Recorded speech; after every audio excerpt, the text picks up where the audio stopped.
The Lord be with you. And with your spirit. A reading from the Holy Gospel according to Luke.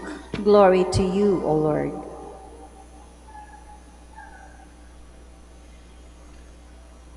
Zechariah, his father, filled with the Holy Spirit, prophesied, saying, Blessed be the Lord, the God of Israel, for he has come to his people and set them free. He has raised up for us a mighty Savior, born of the house of his servant David. Through his prophets he promised of old that he would save us from our enemies, from the hands of all who hate us. He promised to show mercy to our fathers and to remember his holy covenant. This was the oath he swore to our father Abraham, to set us free from the hand of our enemies, free to worship him without fear, holy and righteous in his sight all the days of our life. You, my child, shall be called the prophet of the Most High, for you will go before the Lord to prepare his way, to give his people knowledge of salvation by the forgiveness of their sins. In the tender compassion of our God, the dawn from on high shall break upon us, to shine on those who dwell in darkness and the shadow of death, and to guide our feet into the way of peace. The Gospel of the Lord. Praise to you, Lord Jesus Christ. Please be seated. Magandang umaga po ulit sa inyong lahat, and welcome to the Minor Basilica of Our Lady of the Rosary of Manaoag. Dito sa aming community sa kumbento, meron kaming joke na sinasabi namin paminsan-minsan kapag sinasabi tungkol sa isang tao, sinasabi namin, halimbawa, he's very thoughtful, sabi namin. Thoughtful, ayan, si ganito, very thoughtful yan. Akala mo maganda, ano? Thoughtful. Ibig sabihin, hindi nakakalimot. Hindi nakakalimot ng masama ng loob. Laging naalala yung mga hinanaing, yung mga sakit ng loob na nangyari in the past. No? Hindi nakakalimot. Very thoughtful. Pero,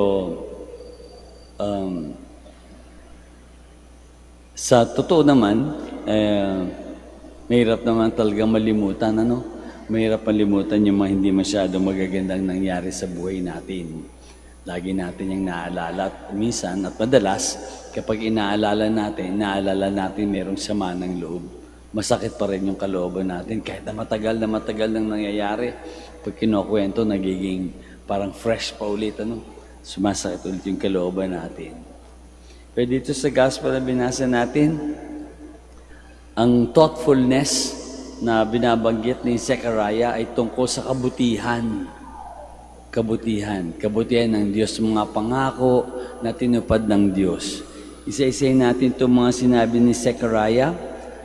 Inaalala niya lahat ng mga kabutihan ginawa ng Diyos para sa bayan ng Israel. Magmula pa noong unang panahon, how God fulfilled His promises, His good promises, and continues to promise for His people now and into the future. Nangangako ang Diyos, nangangako pa rin ang Diyos na taalagaan tayo, nasasamahan tayo. At inalala yun ni Zechariah, kaya napakabuti ni Zechariah to remember. Inalala niya yung mga kabutihan na ginawa at lagi niya inaalala yung kabutihan ginawa ng Diyos. Siguro tuturo sa atin ngayong umaga. Na sana, kung magiging thoughtful tayo dun sa kabutihan, yung mga magagandang nangyari, hindi yung masakit. Challenge, no? Challenge pa rin kasi nga, sabi natin, natural na mas madaling alalahanin yung mga hindi masyadong magandang nangyari. Pero it's a challenge for us, an invitation for us to think of the good things, to remember the good things that have happened in our lives. Meron ako nabasa sa internet, sabi, kapag meron kang yung mga mabubuting ginawa mo, ay mabubuting nangyari sa iyo, isulat mo, i-carve mo sa stone. Iukit mo sa bato. Isulat mo sa bato. para hindi nabubura, para lagi nating natatandaan. Kaya nga minsan, di ba, pupunta tayo sa sementeryo, yung mga, mga tombstone, di ba, nakasulat, "Here lies a man who was so well loved, who have done so much things for his family," and so on, so on. Nakaukit sa bato. Yung mga kabutihang ginawa ng mga tao, nakaukit sa bato. At yung sinasabi nung author, nung sumulat, na maganda sana ganun, yung mga mabubuting bagay nakaukit sa bato, kaya nakaukit sa puso natin.